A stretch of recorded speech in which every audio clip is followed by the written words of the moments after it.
Maayong adlaw, this is Vince Daniel Igdo Adoloanan and based in the student at UCMETC. I'm going to show you our everyday life routine as an entrepreneur in our small and humble pungko-pungko business here in the law. So, let's go! So, maodan niya nga mong pungko-pungko boss, sityo sa Doko Basketball Court siya na-located.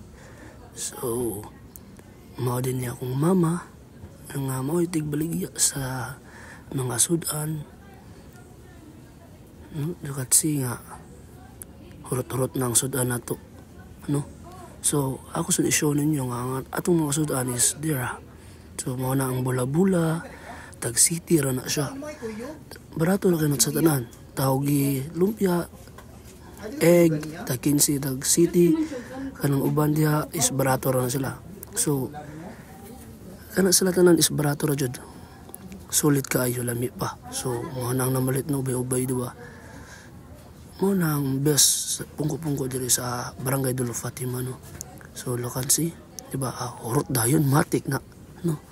So, mo lang na level na itong sudan, diba. Grabe kayo kalami na siya.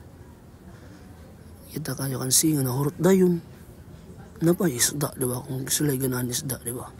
So, after that is mga rato. And thank you so much. Bye-bye!